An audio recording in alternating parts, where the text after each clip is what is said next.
especially now, because obviously I've made my debut now.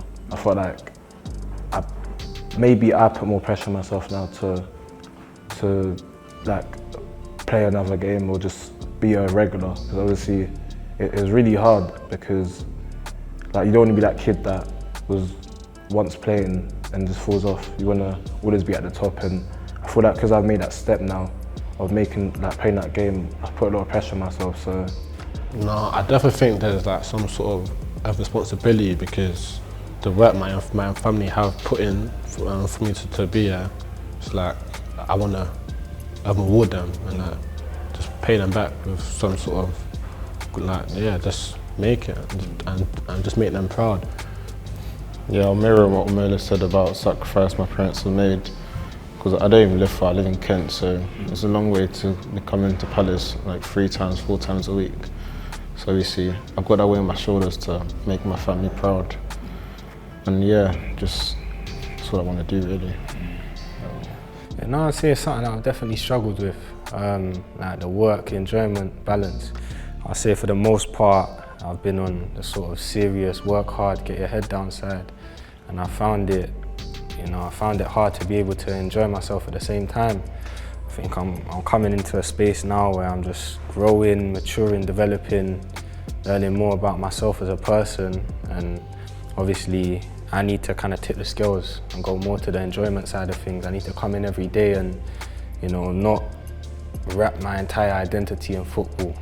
Because I have a bad game doesn't mean I need to be serious and not enjoy the rest of my weekend. So it's definitely something that I struggled with, but I would say, yeah, it's important to just find that balance between working hard, being serious, understanding that we're in the 0.1% and making the most of that, but at the same time, being a human, being a 17, 18-year-old that needs to enjoy their life, so.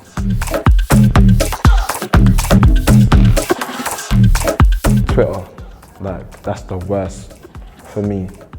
I just think it's a social media place where you can just type anything. Faceless characters, right? And like people of any age making accounts, making fake accounts, just putting anything on it. So it's one of those where like I know it's not right, but I don't know what we can do to stop it, if that makes sense. So I've just had to just learn to deal with it, because I know it will just follow me for the rest of my career. So I have to deal with it and not let it get to you. A few months ago I received a DM from, well, it looked like a fake account anyways. The guy just sent me monkey emojis. In your DM? For no reason. And like, I didn't know what to do. I just reported it to Instagram. And then yeah, but I'm an academy player and I'm getting that. So I can't even imagine what the senior team are getting when they play rivals and stuff. Like, I think it's quite ridiculous, but I don't know, what can change. Like, how does that make you feel when you see stuff like that? I was just quite disappointed because obviously football is just a thing that we all love. Like, I think it's the best job in the world because we're getting paid to play football. So, I mean, seeing stuff like that, comments and tweets from other people that are hiding their faces, calling us or monkeys in a way, it's not the best feeling. I feel like if we don't use it correctly, then it's going to be to our detriment to our careers, to our mental health.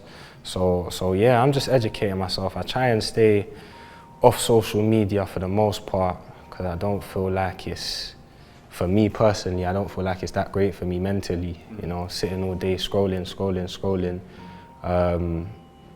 And then even just the feeling that you get, like the dopamine hit that you get from all the likes and that, your identity can quickly be tied up in that.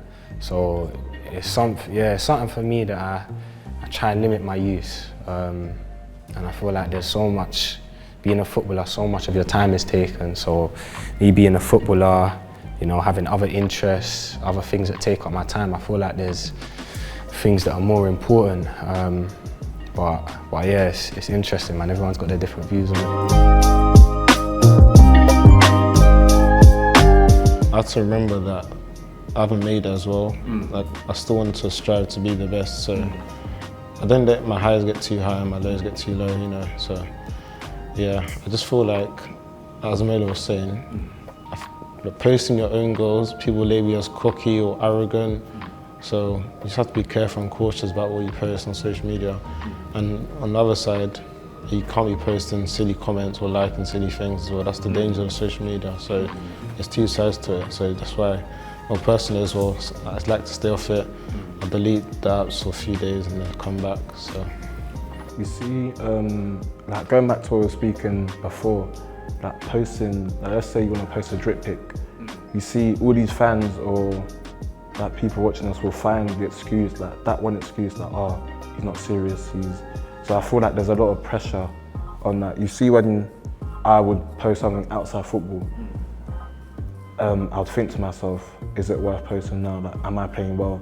Am I doing this? Because that's why main account. that's You why guys, you have private Yeah. Private Instas, the we way. have I will private post on that more. So you have your main Insta and your private Insta. Yeah, because like as I said, there's pressures. Like there's a lot of pressure when you post something, and then the fans can be like, oh, that's why he's not playing well. That's what that. I feel like you can't be yourself. Do you get what I'm saying? I guess even the Priv Insta, I think probably most of the ballers who use Insta will have a Priv Insta. I use it because there's certain things that I want to show the man them and show the people around me that I wouldn't want put out there. And I feel like that just shows that being in the industry that we're in, you sort of have to have two identities. You can't really show who you are, you know. And I think you see that even in interviews. Obviously now we're having a proper conversation between all of us, but most of the interviews, how do you find the game? Yeah, it was good, on to the next one, you know, 3 points next week. But I think, yeah, there's that dual identity that you'll show the world, you know, what they want to see, and there's also who you really are, and only the closest around you see that. But, you know, I guess that sort of comes, well, that's definitely something that comes with the game and the industry that we're in. I look up to Jairo.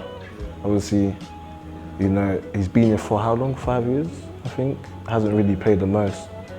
And every day he's coming in, he's smiling. I mean, I know he might have some issues at home and stuff, but he's coming in and smiling. Like, he gives you that sense of hope that, you know, that just never give up. So I would say Jairo is the best one, to be honest, and I look up to him all the time. Yeah, like even I think the first time I went over, he was the first person that he came to me and like, oh, your name, blah, blah, blah, where do I play, how many goals, like just conversation, and that kind of shocked me, like, wow, this guy is humble, and he's someone that will like look after you. The thing is, I'm telling you, you could put 20 players into the first team to train with them, and they'll all come back and say the same thing. Jairo, everyone will say Jairo. Did you say Jairo? Literally, I remember my first session, 16, I was nervous. Jairo came up to me, warmed up next to me, asked me about everything. Oh, you're a scholar? Oh, where did you grow up? Like, he made me feel at home straight away.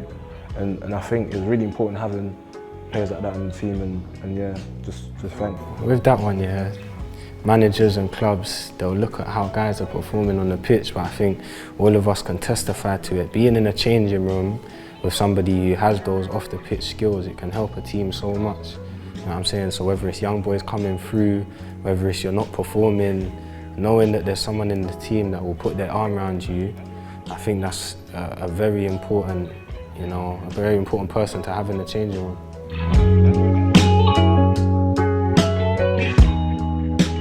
Yeah, 100%. I mean, as you said, Lekan has helped us a lot, and I think all the boys can say the same thing as well. I know he's smiling right now.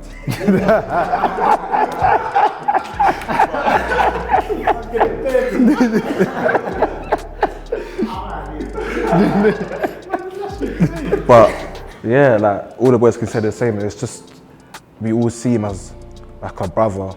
Like he's always there for us. He's always telling us things like, even if I'm like being complacent, he'll tell me, "Alright, David, like you need to do this, you need to do that," and he'll just give me like advice as well, because like he knows a lot. He's been around the game for a long time. He's been with other first teams, so he knows how the game is. So I think Pad is bringing him in is like a blessing for all of us.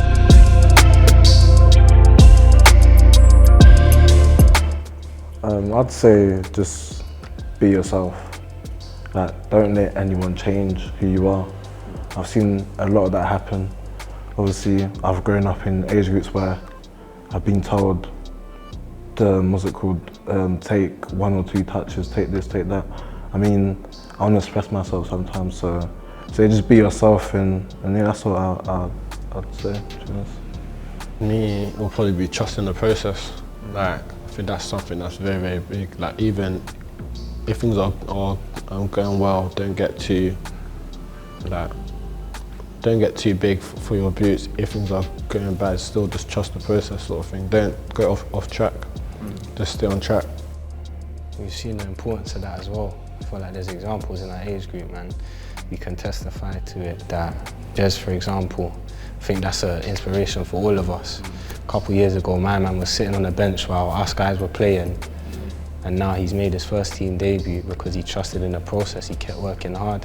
So I think in most recent times anyway, just utilise the football club and the facility as much as I can, because I mean, we have everything we need now. So like, know yourself and don't let managers change you. Like, you could take their advice and maybe add it to your game, but let them change you as a player.